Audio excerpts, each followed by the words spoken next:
Hello dear students, once again welcome back to our channel Gyan lab. तो आप लोगों को मैंने एमएचटी सीईटी एग्जाम में आने वाले चैप्टर्स का वेटेज बता दिया है, कैसे प्रिपरेशन स्टार्ट करना है, स्ट्रैटेजी क्या होनी चाहिए, इस पर भी डिस्कशन किया है। अब आज मैं आपके लिए लेकर आई हूँ एमएचटी सीईटी के मोस्ट इंपॉर्टेंट चैप्टर्स। चाहे आप नर्सिंग एग्जाम दे रहे हो, चाहे आप एमएचटी सीईटी का एग्जाम दे रहे हो, आपका मेजर फोकस कौन से चैप्टर्स पर होना चाहिए वो हम आज के वीडियो में डिस्कस करने वाले हैं। आपका बिल्कुल भी ज्यादा टाइम में वेस्ट नहीं करूंगी, सीधा मुद्दे पे आऊंगी और सीधा हम डिस्कस करेंगे कि हमको कौन से ऐसे चैप्टर्स हैं क्लास 12th बायोलॉजी के और क्लास 11th बायोलॉजी के जिसपे हमको मेजर फोकस करना चाहिए।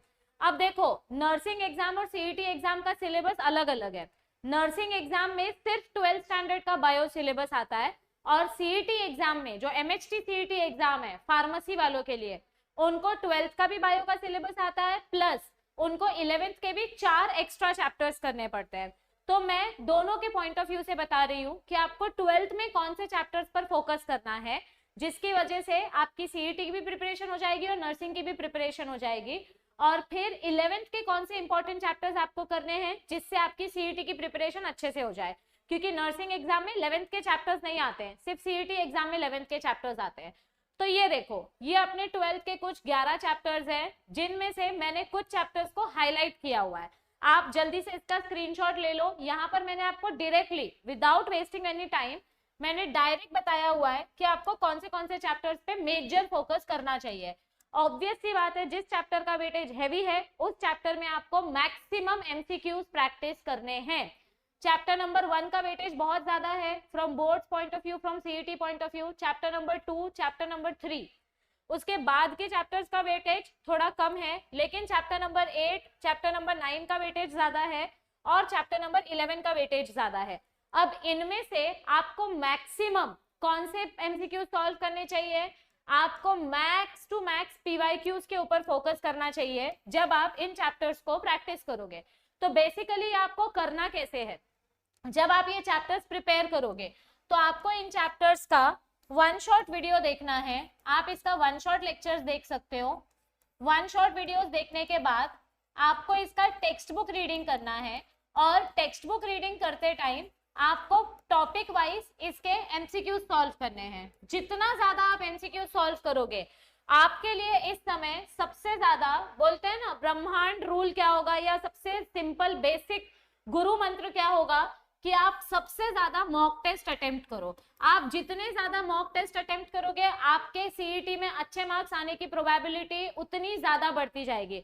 और मैं ये गारंटी के साथ बोल सकती हूँ कि सीईटी एग्जाम में एमसीक्यूज रिपीट होते हैं, क्योंकि मैंने आपको ये भी बताया है कि एमएचटी सीईटी में क्वेश्चंस कहाँ से आते हैं। तो आप जितने ज्यादा पीवाईक्यू सॉल्व करोगे आपके मार्क्स उतने अच्छे आएंगे। तो ये हो गए अपने 3 चैप्टर्स, ये हो गए 3 चैप्टर्स, 6 चैप्टर्स हो गए, प्लस ये एक चैप्टर, चैप्टर नंबर 12।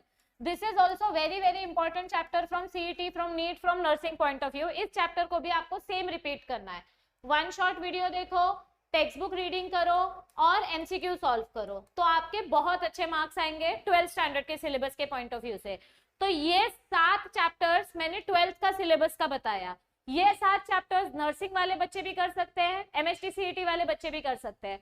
तो ये आपकी पहली प्रायोरिटी होनी चाहिए कि आप इन हैवी वेटेज वाले चैप्टर्स को पहले कवर करो, और बाकी फिर जो लो वेटेज वाले चैप्टर्स है, ये लो वेटेज वाले चैप्टर्स को आप थोड़ा बाद में कवर करेंगे तो भी चलेगा, इसको थोड़ा ऊपर ऊपर से पढ़ेंगे तो भी चलेगा।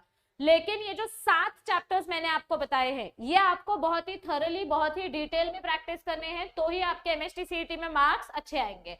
अब जो बच्चे एमएचटी सीईटी दे रहे हैं, देखो नर्सिंग वाले स्टूडेंट्स के लिए क्लास 11th का सिलेबस नहीं आता है। For nursing students class 11th का सिलेबस नहीं आता है, this is not there for nursing exam. लेकिन एमएचटी सीईटी के जो स्टूडेंट्स हैं उनको ये 11th स्टैंडर्ड के 4 चैप्टर्स करने पड़ेंगे।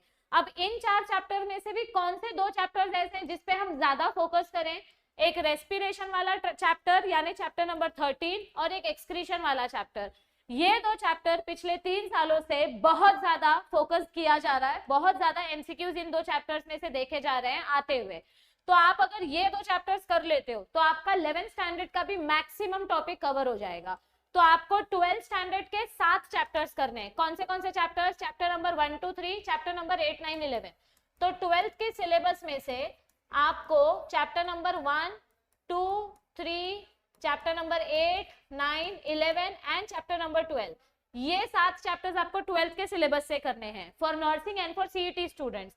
एंड 11th के सिलेबस की अगर मैं बात करूं तो आपको ये 2 चैप्टर्स करने हैं।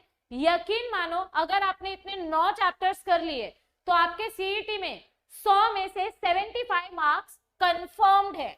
अगर आप ये 7 चैप्टर्स और ये 2 चैप्टर्स करके जाते हो तो आप इजीली 75 प्लस मार्क्स स्कोर कर सकते हो in biology in your CET exam. नहीं तो मैं अपना नाम बदल दूंगी, ट्रस्ट मी। इतना हैवी वेटेज चैप्टर्स है, इतने इंपॉर्टेंट चैप्टर्स है ये। अगर आप सिर्फ ये 9 चैप्टर्स कर लोगे, ये 7 चैप्टर्स और ये 2 चैप्टर्स, तो आपके सीईटी में बहुत अच्छे मार्क्स आएंगे और आपका जो फोबिया है कि मेरा एग्जाम अच्छा जाएगा या नहीं जाएगा, वो भी निकल जाएगा। तो अभी इसको करना कैसे है? सबसे पहले तो आपको टॉपिक क्लियर करना है। आप इसके वन शॉट वीडियोस देखो या डिटेल वीडियो देखो, वो आपका कॉल है। लेकिन आप वीडियोस देखने के बाद अगर टेक्स्ट बुक रीडिंग नहीं करोगे तो कुछ नहीं होगा। आपको टेक्स्ट बुक रीडिंग कंपलसरी करना है। तो वन शॉट वीडियोस देखो, टेक्स्ट बुक रीडिंग करो। टेक्स्ट बुक रीडिंग करने के बाद आपका मेजर फोकस होना चाहिए कि आप एमसीक्यू सॉल्व करो।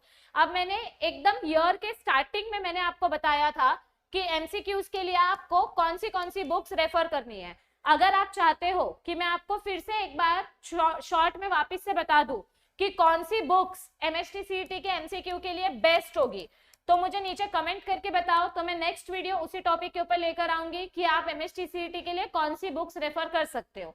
तो अगर आपको बुक्स का रेफरेंस चाहिए तो मुझे बता दो, मैं नेक्स्ट वीडियो में आपको बुक्स के बारे में बता दूंगी। और अगर आप अपने सीईटी की तैयारी, नर्सिंग एग्जाम की तैयारी हमारे साथ लाइव लेक्चर में करना चाहते हो तो आप हमारा क्रैश कोर्स ज्वाइन कर सकते हो। वरदान बैच 2.0 ऑलरेडी स्टार्ट हो चुका है। इसमें हम आपका वन शॉट लेक्चर्स कवर करते हैं डिटेल में। इसमें आपको फ्री मॉक टेस्ट दिया जाता है और मॉक टेस्ट सबसे ज्यादा इंपॉर्टेंट है क्योंकि इसमें आपको 2-2.5 हजार एमसीक्यूज दिए गए हैं और ये जितने भी एमसीक्यूज है ये सिर्फ और सिर्फ पीवाईक्यूज के ऊपर बेस्ड है। तो अगर आप वरदान बैच परचेस करोगे तो आपको मॉक टेस्ट उसमें फ्री मिलेगा, लेक्चर भी मिलेगा, मॉक टेस्ट भी मिलेगा। लेकिन अगर आपको लेक्चर नहीं देखना है तो आप सिर्फ मॉक टेस्ट भी परचेस कर सकते हो, लेकिन मॉक टेस्ट सबसे ज्यादा जरूरी है। आप किसी भी यूट्यूबर का वीडियो उठा के देख लो, सब लोग यही बोलेंगे कि मॉक टेस्ट दो, मॉक टेस्ट दो। और हमने कम से कम 22 मॉक टेस्ट आपको प्रोवाइड किए हैं जिसमें हमने सिर्फ और सिर्फ पीवाईक्यूज डाला हुआ है। आपको चैप्टर वाइज मॉक टेस्ट मिलेगा, आपको फुल लेंथ मॉक टेस्ट मिलेगा आप, और ये मॉक टेस्ट आप unlimited number of times attempt कर सकते हो। 1 बार, 2 बार, 10 बार, 50 बार, 100 बार, 1000 बार, आपको जितनी बार चाहिए उतनी बार ये मॉक टेस्ट आप अटेम्प्ट कर सकते हो। और ये जितने भी क्वेश्चंस हैं ये सारे के सारे क्वेश्चंस एमएसटी सीईटी के पेपर पैटर्न के पॉइंट ऑफ व्यू से सेट किए गए। और ये मॉक टेस्ट प्रिपेयर करने से मैं बार बार बोल रही हूँ, सीईटी वाले बच्चों का भी हेल्प होगा और नर्सिंग के बच्चों की भी प्रिपरेशन होगी। नर्सिंग एग्जाम में 11th स्टैंडर्ड का सिलेबस नहीं आता, ओनली 12th स्टैंडर्ड का सिलेबस आता है। सीईटी एग्जाम में 12th standard plus 11th standard दोनों का सिलेबस आता है। तो आपको कौन से इंपॉर्टेंट चैप्टर्स करके जाने हैं मैंने वो बता दिया। अगर आप चाहते हो कि मैं आपको बुक्स का रेफरेंस दूं तो नीचे कमेंट करके बताओ। और आपको अगर कोर्स परचेस करते टाइम कोई डिफिकल्टी हो तो आप हमें इस नंबर पे व्हाट्सएप कर सकते हो। और अगर आपको कॉल पे बात करके अपना क्वेरी क्लियर करना है तो सिर्फ और सिर्फ इसी टाइम पे आप कॉल करोगे तो आपको आपका आंसर मिल जाएगा। लेकिन देर मत करो। आपके पास अगर फाइनेंशियल प्रॉब्लम है, अगर पैसे का इशू है, तो आप हमारे फ्री में एमसीक्यूज देख सकते हो, फ्री में मॉक टेस्ट सॉल्व कर सकते हो। यूट्यूब पे ये सारी की सारी प्लेलिस्ट आपके लिए फ्री में अवेलेबल है। तो आप यूट्यूब पे एमसीक्यू सॉल्व करो या फिर आप पैसे भर के मॉक टेस्ट सॉल्व करो, कैसे भी करो, लेकिन ज्यादा से ज्यादा एमसीक्यूज प्रैक्टिस करो। पूरा बायो का कंटेंट आपको दिया हुआ है पिछले 4 साल का, फिजिक्स का कंटेंट आपको दिया हुआ है। कितना भी पढ़ाई करोगे कम पढ़ने वाला है क्योंकि आपके पास गिनकर 40 दिन है। और अगर आप एक एक दिन वेस्ट करते जाओगे, आज नहीं कल, तो इसमें सिर्फ और सिर्फ लॉस आपका होगा। क्योंकि याद रखो, अभी नहीं पढ़ोगे तो कभी नहीं होगा। तो इस वीडियो को ज्यादा से ज्यादा अपने फ्रेंड्स के साथ शेयर करो। अगर चैनल पे आप नए हो तो चैनल को सब्सक्राइब करो, क्योंकि हमारे ऐप पे जो एमसीक्यूज है वैसे ही एमसीक्यूज हम अपने यूट्यूब चैनल पे भी लाने वाले हैं। इनफैक्ट हमने स्टार्ट कर दिया है। तो चैनल को सब्सक्राइब करके रखो ताकि आपका एक भी नोटिफिकेशन मिस ना हो, और अपने फ्रेंड्स के साथ इस चैनल को शेयर करो ताकि महाराष्ट्र के कोने कोने तक हर एक बच्चे को ये क्वालिटी फ्री एजुकेशन मिल सके और उनका भी सीईटी एग्जाम अच्छे से जा सके. So I will see you all very soon. Till then, stay tuned. Take care. Bye bye.